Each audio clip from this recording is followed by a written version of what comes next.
छत्तीसगडमध्ये नक्षल्यांची चकमक झाली आणि चकमकीमध्ये आतापर्यंत 26हून अधिक नक्षलींचा खात्मा झालाय।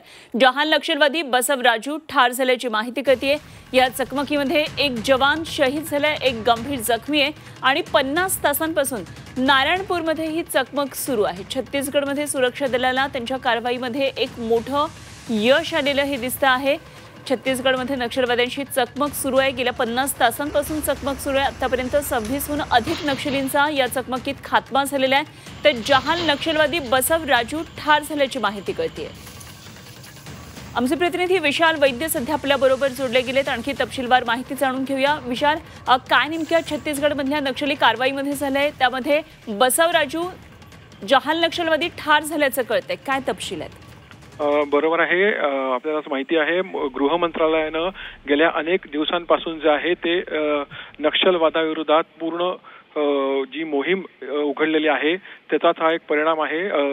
गेल्या काही दिवसांपासून ही मोहीम जी आहे ती निर्णायक वळणावरती आलेली आहे आणि त्याचाच एक परिपाक म्हणून कालपासून हे जे नक्षलवादी होते त्यांना एक नारायणपूर जिल्ह्यामधील अबू झमाड एक भाग आहे, त्या ठिकाणी यांना सर्वांना घेरलं होतं आपल्या नक्षली विरोधी जे जवान आहेत त्यांनी। आणि यात गेल्या अनेक तासांपासून यांच्यात चकमक चालू होती आणि ह्यात 26 जे एकदम खुंखार असे नक्षली आहेत ते त्यांचा खात्मा झालेला आहे आणि याच्यामध्ये टॉप कमांडर सुद्धा आहे, ह्याचा खात्मा झालेला आहे।